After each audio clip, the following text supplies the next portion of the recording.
What if I told you, the reason you keep forgetting things isn't because your memory is bad, it's because your mind is overloaded. Japanese psychologists discovered a simple technique that can make your brain remember almost anything, from names and faces to complex information, within minutes. It's not a trick. It's science. And here's the wild part. This method was first used by Japanese monks who could memorize thousands of ancient verses without ever writing them down. So, how did they do it? And more importantly, how can you use it to remember anything faster than you ever thought possible? Stay with me, because once you hear this, you'll never study, read, or think the same way again. Expose common mistakes. Let's start with the biggest lie we've all been told. Just focus harder. Sound familiar? You sit there, staring at a page or repeating something again and again, and still, your brain just refuses to remember it. Here's what's actually happening. Your brain doesn't remember repetition. It remembers emotion and meaning. That's why you can remember a random childhood embarrassment from years ago, but not the password you created last week. Most people treat their memory like a hard drive.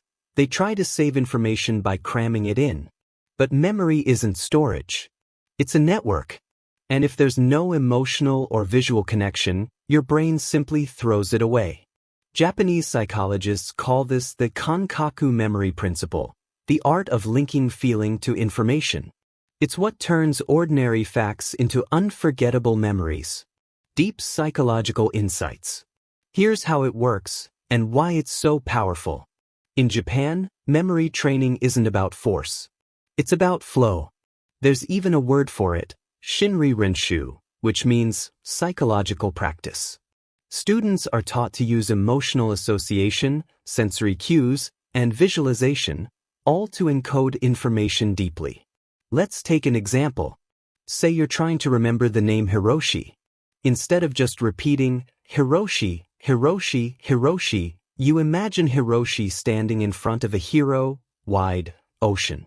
The word hero in Japanese actually means wide. Now your brain links the sound with an image and emotion. Suddenly, remembering Hiroshi isn't work. It's automatic. This same concept can be applied anywhere. Want to memorize a speech? Picture each line as a scene in a movie. Studying history? Imagine living inside that moment. Smell the air, hear the voices, feel the tension. Learning a new language? Turn words into small stories.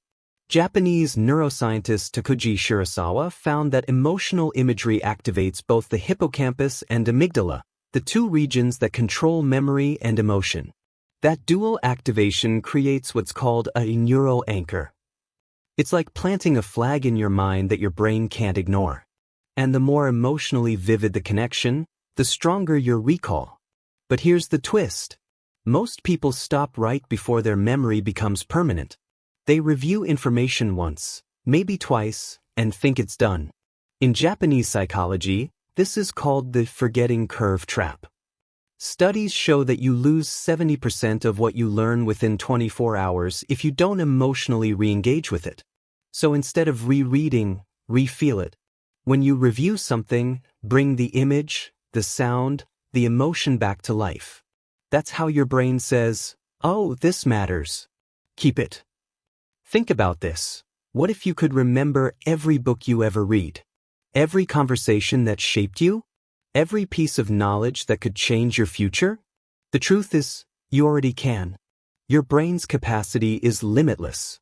But it only works when you treat memory as an experience, not an exercise. So next time you're studying or trying to memorize something, ask yourself, how can I feel this instead of just reading it? Because when emotion enters the room, forgetfulness walks out. And here's the hidden truth few people know.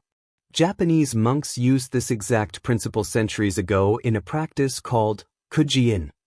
It combined visualization, breathing, and emotion to encode sacred texts word for word. They didn't just read the words, they became the words. Every sound had meaning. Every gesture had memory. Modern neuroscience now proves what they instinctively knew. When body, mind, and emotion align, Memory transforms from short-term storage to lifelong imprint. So whether you're a student, a professional, or just someone who forgets where they left their keys, the lesson is the same. Don't fight your memory. Feel it. Let's bring it all together. Japanese psychology teaches us one timeless truth. Memory isn't about how hard you try. It's about how deeply you connect. Every smell, every sound, every emotion is a thread. When you weave them together, you create a memory tapestry that never fades.